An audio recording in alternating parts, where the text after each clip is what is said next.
Hi guys, what's up? Welcome back to my channel. In this week's video, I'm going to be painting this funky drinks can with you. I loved all of the colours and the shapes and thought it would be a great option to fill up the final pages of this sketchbook. Grab yourself your favourite cozy drink, maybe a cup of tea, a coffee or a matcha. Grab your sketchbook or your colouring book and let's make some cozy art together. One of my favourite things about having this channel is that it really keeps me accountable, and I find that I am finishing pieces a lot more consistently inside my sketchbook than I normally would have. We keep it very real here over on this art channel. I don't have any formal art training, so nobody taught me how to draw basically. I didn't get my degrees in art. I am somebody who works full time and I'm very tired, and I make all of this art. Most of this that I do is just kind of picking up from where I left off when I was 14, 15 years old, very imperfectly in my spare time where I am tired. So if that sounds like you, please do join us. We'd love to have you here. We embrace progress over perfection in this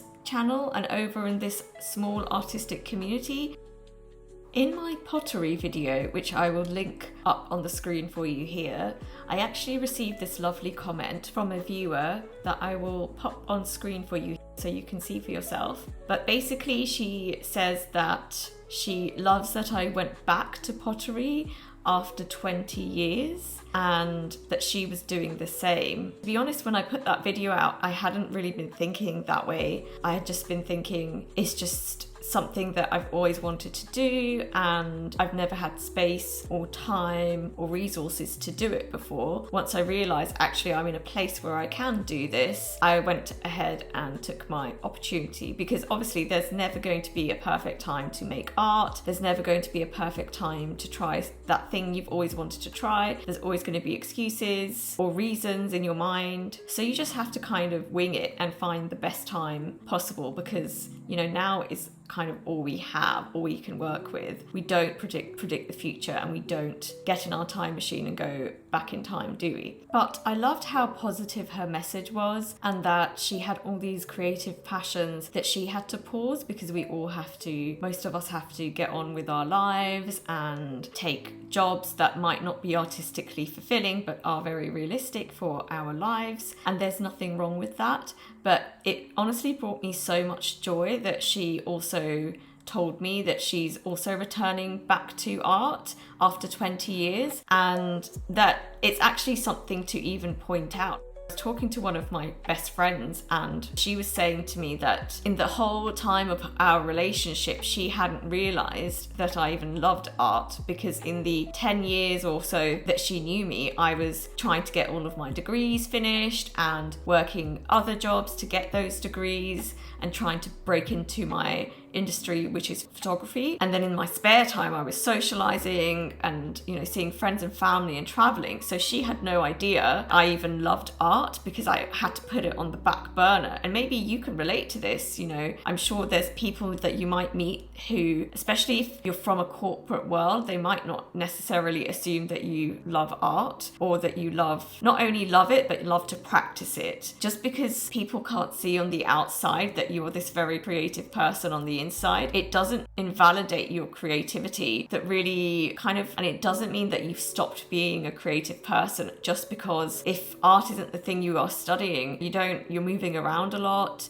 As a student, you're not going to have space and you're not going to have money to keep moving with all of this stuff. And hey, maybe you are, and that's fantastic for you. If you can make that happen, that is absolutely fantastic. I know that in my life, I definitely had no space for it. That was a conscious decision on my part, because I wanted to focus on my other life goals, security for the future. So despite all of that, I was always doodling in my written notebooks. I was always ending up drawing in my written notebooks. It's just that lots of people did not see that. I was always afraid of the pressure to perform and the pressure of the piece needing to be perfect, which is why I'm very, very imperfect in my sketchbooks, because if I don't use it as a place for rest and solace, then I will never open those books and they will never get finished. It was really the pandemic that made me commit to making art more consistently. Before that, I was always afraid of making bad art. And I was talking to my husband recently. I said to him, hey, look at all these sketchbooks I've completed in the last 3 years, because my husband was saying, I haven't only been drawing the last 3 years. He said I've always been drawing in the whole time he's known me. It might have not been in just the one single book, but pieces of it always come out, whether or not you're on the phone or in a meeting and you're doodling, and it helps your mind concentrate because you might be just like me and I'm one of those people. Or I used to call it stealing art, which doesn't mean what you think. I don't copy other people, but I used to make art in places that were not for art. So like I just said, in written notebooks with lines, or just random books that I didn't keep as solitary sketchbooks. And I would just suddenly make a finished piece out of nowhere and be like, whoa, that came out so cool, love it, love the joy. And then I would feel the pressure of perfection again because I've made something really good, and then I just wouldn't make anything for a really long time. But I realized that using my bullet journal or my notebook to make art made it feel safe, because this was an unofficial place for art. This was not an art sketchbook. Something about that was freeing for me. You know, it doesn't matter if I make art in here because this is not a real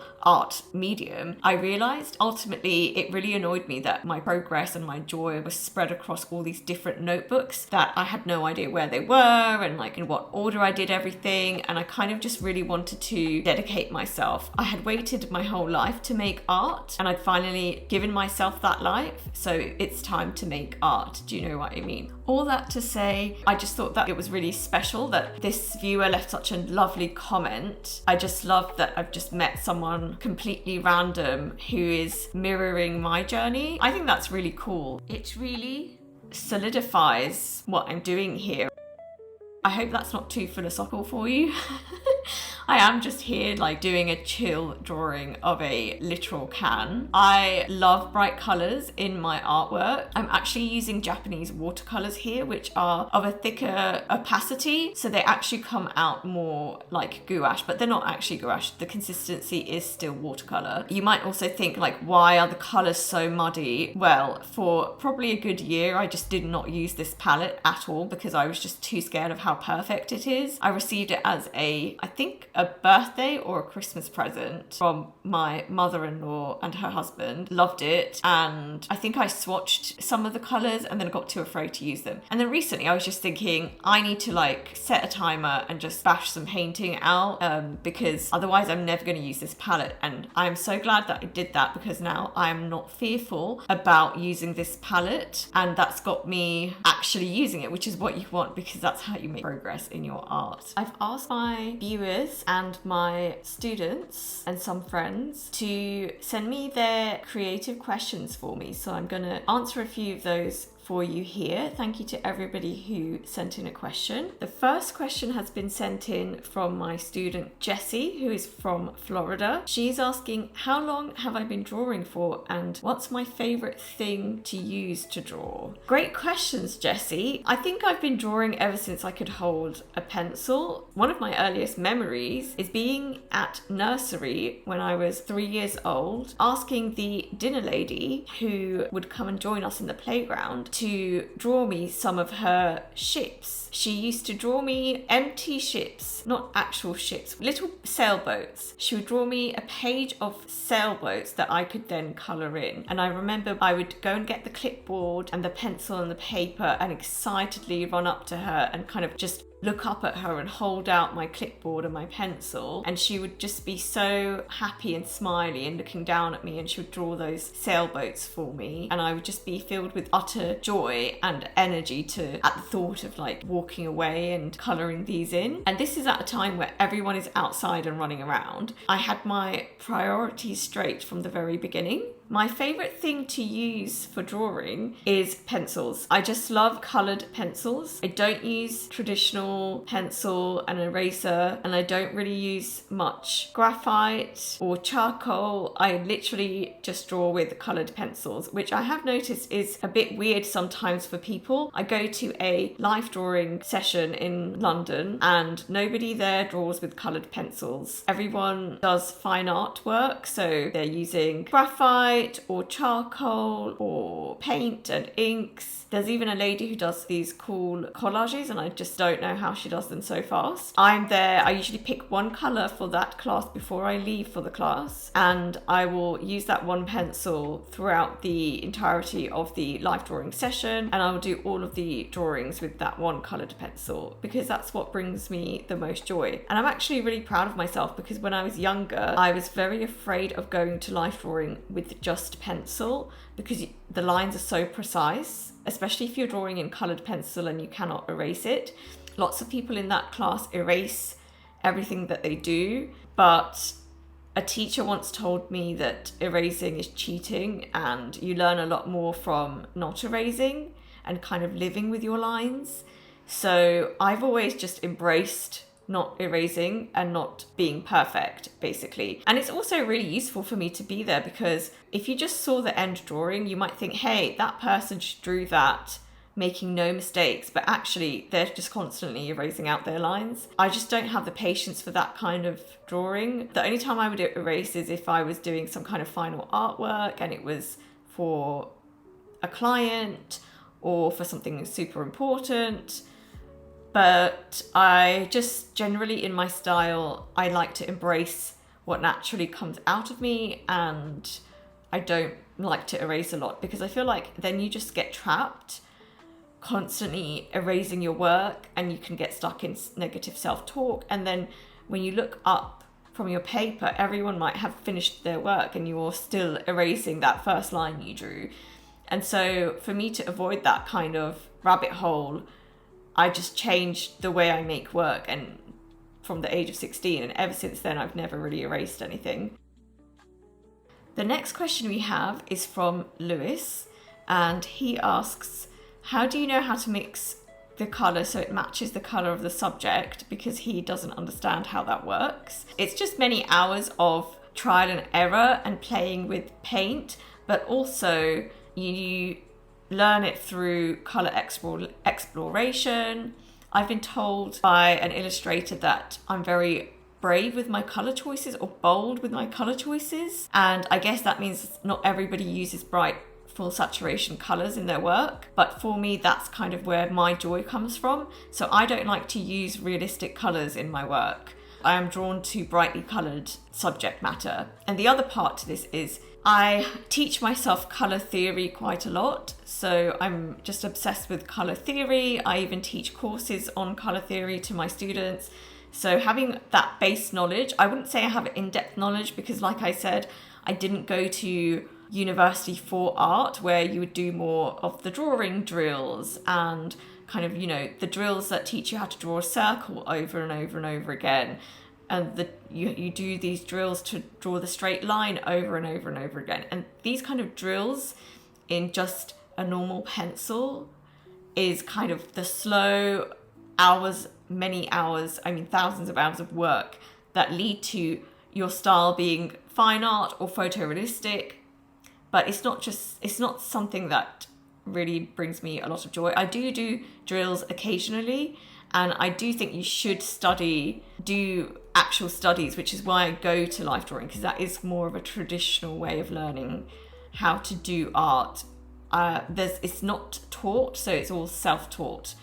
So I'm not being given any information there. I just turn up, and with my last 2 brain cells, I make some work. I think in this painting, I go on to mix the colour for the font, and I just use a very dark green gouache as the starting base. But you could go ahead and start with blue and yellow and create the chartreuse colour that font is. But I started with the really dark green, and then I added a stone brown, a very light stony brown, earthy colour to kind of get that khaki, chartreusey green. And then it looked a bit too dull to me, so then I added a brighter yellow to it to brighten it up. And then in the end, I also did a small layer with watercolour as well. I decided to use gouache for the font because I just thought that would layer best on top of this dark blue. So I did the gouache first. Gouache doesn't move. the way acrylic doesn't move, but when you apply water on top of any watercolor like these, they will start to move. So that's why it's really useful to use gouache, because then you can layer on top without disturbing what's underneath. I really enjoyed just tuning in, zoning out, getting this done. I had a really good time actually. I really love to draw inanimate objects. I'm saying that wrong. Inanimate objects. I'm glad that I've got the space and I'm allowing myself the space to create whatever I want. Sometimes it's the things that you often think are not beautiful or worthy of making art that actually bring you the most joy. So I love to try to draw things that I've never ever drawn before. They often bring me the most joy and I have the best time. If you're wondering why there is a door picture right next to it, it's because I teach art therapy in London. This client has a hyper focus of doors and it is just always such a great time doing the objective myself. So it feels like peer-to-peer rather than an imbalance of here you go and I will sit here and watch you, if that makes sense. So I always do the assignment with them and it's always a really good time. I have clients, all of my clients actually are neurodivergent or differently abled in some capacity, and I work with children in schools to the elderly. Though I am teaching, I also advocate for independence in my classes and sessions. I'm often setting the goal and then helping with the goal throughout, but I will be with the clients, spend time working on their special interest with them. Such a fun time. We often use photographs as a jumping point, as an inspiration point. Other times I just make them up. For example, if my client's doing the same door for 2 sessions in a row, I will do something else in the second session, and it's often something I've just made up from my imagination. This one is quite realistic compared to ones that I normally do, but you'll see that in my sketchbook tour. My next question is from Jessica, who asks, how do you create art into a business? Great question, Jessica. I think it's really important to note that there's a big movement, especially now, about keeping hobbies as hobbies and not feeling the need to make them financially viable. This is just for your own well-being and your own mental health, and really do not feel shame if you are working another full-time job and you, even though art is your passion, it's what you do after work. This is very normal and this is what many people do, and it's what many famous artists did throughout history until they became super famous. Remember that many of these artists lived a long time ago, and art is much more saturated and accessible to more people now, which means a lot more people are just practicing it, which means it's harder for any individual to stand out. That's not necessarily a bad thing. The fact that it's more accessible means more people can enjoy it and practice it. But that does mean that there are less working opportunities as artists. Now, despite there being less working opportunities as artists, that doesn't mean that art is a subject that will not bring you income. Now, if I had chosen to do art at school and continued to do art at university, lots of people told me I wouldn't make money, but that's not actually true. Plenty of people go on to have very successful businesses. Social media now allows for free marketing, so all you have to do is post your work. I know there's lots and lots of people posting work, so it's very hard to get noticed. However, it does work for many people.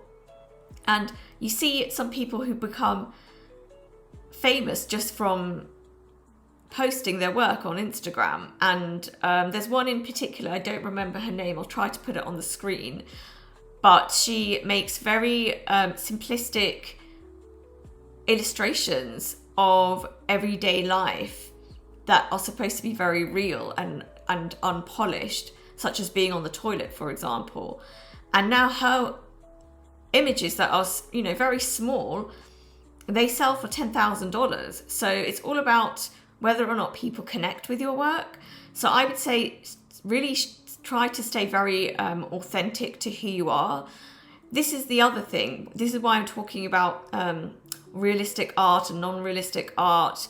You know, I make art like this because I love it. It makes my heart feel incredibly joyful. It's the kind of art that I look at when I go out into the world. So in galleries and online and in books and magazines, I'm looking at illustrations. I'm looking at line and mark making and non-realistic colours.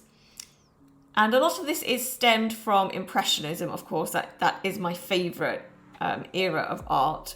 And I'm sure for many people, it's their favourite era of art too.